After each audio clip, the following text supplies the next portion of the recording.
श्री स्वामी समर्थ. नमस्कार प्रेक्षकांनो, नागरिकांनो, मी प्राध्यापक विशाल सर. तर बघा, आधार कार्ड धारकांना 90,000 मिळणार. सरकारकडून मोठा निर्णय, मुख्यमंत्र्यांकडून मोठी गुड न्यूज. याविषयी आपण माहिती घेणार आहोत. तत्पूर्वी चॅनलला नवीन असताल तर सर्वप्रथम चॅनलला सबस्क्राईब करा आणि बेल आयकॉन नक्की प्रेस करा अशा सर्व अपडेटसाठी. आता हे 90,000 रुपये तुम्हाला कशा प्रकारे मिळणार आहेत, नेमकी कोणती योजना आहे आणि कशा प्रकारे आपल्याला यासाठी अर्ज करायचा आहे, या विषयाची संपूर्ण आपण माहिती घेणार आहोत. तर व्हिडिओच्या पुढे जाण्याआधी बघता 1 सेकंड लागतो, लाईक करा. भरपूर प्रेक्षकांनी लाईक केलेले, धन्यवाद. तर बघा,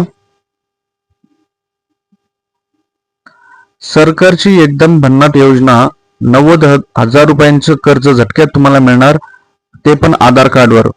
आधार कार्ड जर तुमच्याकडे असेल तर तुम्हाला 90,000 रुपयाचं विना गॅरंटी, कोणतीही हमी न घेता, काही तारण न ठेवता तुम्हाला हे कर्ज मिळेल.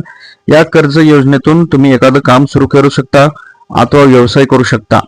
या योजनेसाठी अर्ज कसा करायचा आहे, प्रक्रिया काय आहे, याविषयी आपण माहिती घेणार आहोत. आई तुळजाभवानी, स्वामी चरणी, ईश्वर नारायण, शंकर चरणी, गणपती चरणी माझी हीच प्रार्थना आहे. व्हिडिओ लाईक, चॅनलला सबस्क्राईब करणाऱ्या प्रत्येकाला घरी सुख समृद्धी शांती राहावी, ही स्वामी चरणी प्रार्थना आहे. नक्की लाईक आणि चॅनलला सबस्क्राईब करत चला. आता हे 90,000 रुपये कसे आहेत, कोणती योजना आहे बघा. या योजनेचं नाव आहे PM स्वनिधी योजना.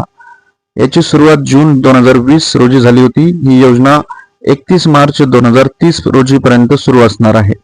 या योजनेत आतापर्यंत जवळपास 75.5 लाखाहून अधिक लोकांनी कर्ज घेतले आहे. त्यासाठी त्यांना काही तारण ठेवलेलं नाहीये. विनातारण कर्जाचा फायदा त्यांनी घेतलेला आहे. योजनेअंतर्गत 17,800 कोटी रुपयांचे जवळपास 1.12 कोटीहून अधिक कर्ज वाटप देखील करण्यात आलेले आहे. या योजनेअंतर्गत 55 लाखाहून अधिक लाभार्थी हे डिजिटल पद्धतीने जोडण्यात आलेले आहेत. डिजिटल कॅशबॅक आणि व्याज सवलतीचा फायदा देखील यांनी उचललेला आहे. सरकारने जवळपास 800 कोटी रुपयांचे वाटप केलेले आहे. आता तुम्हाला वाटत असेल की आपल्याला देखील हे कर्ज हवंय, तर यासाठी काय करायचं हे तुम्हाला मी सांगणार आहे. आता ही पूर्ण प्रोसेस तुम्हाला मी सांगितली. या योजनेचं नाव आहे PM स्वनिधी योजना. 3 टप्प्यामध्ये ह्या पैशांचं वितरण केलं जातं. या योजनेअंतर्गत कर्ज रकमेत एकदाच मिळत नाही, ती 3 टप्प्यात मिळते. पूर्वी या कर्ज योजनेची रक्कम 80,000 होती, ती आता वाढून 90,000 रुपये करण्यात आलेली आहे. योजनेत असे मंजूर झाल्यानंतर, जी योजना आहे ज्याला जर मंजूर झाली तर पहिला 15,000चा जो हप्ता आहे तो भेटला जातो, नंतर 25 आणि नंतर 50. अशा प्रकारे तुम्हाला एकूण 90,000 रुपये दिले जातात. त्यानंतर अर्ज कसा करायचा आहे बघा. PM स्वनिधी योजनेसाठी मोठी काही कागदपत्र वगैरेची गरज नाही, फक्त आधार कार्ड तुम्हाला असणं गरजेचं आहे. हे बघा, आधार कार्ड अत्यंत महत्वाचा दस्तावेज आहे. हे कर्ज छोटे असल्याने, रक्कम छोटी असल्याने तिचा EMI सुद्धा देखील कमी असतो.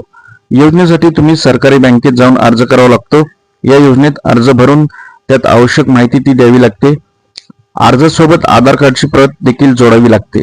बँक पडताळणी केल्यानंतर कर्ज मंजुरीची प्रक्रिया पूर्ण केली जाते. या योजनेत एकूण लाभार्थ्यांपैकी जवळपास 40% महिला देखील आहेत. आता तुम्हाला यासाठी जर अर्ज करायचा असेल तर गुगलवर जायचंय आणि लिहायचं समाचारकट्टा.com. समाचारकट्टा.com ही वेबसाईट. या वेबसाईटला यायचंय आणि भेट द्यायचंय. पूर्ण माहिती तुम्हाला तिथे व्यवस्थित वाचायला मिळेल आणि तुम्हाला त्या संदर्भात अधिक माहिती मिळेल. आणि इतर देखील अपडेट, सरकारी योजना वगैरे, शिष्यवृत्ती यांचा देखील लाभ तुम्हाला त्या ठिकाणी योजनेचा माहिती मिळेल. समाचारकट्टा.com गुगलवर लिहा आणि सर्च करा.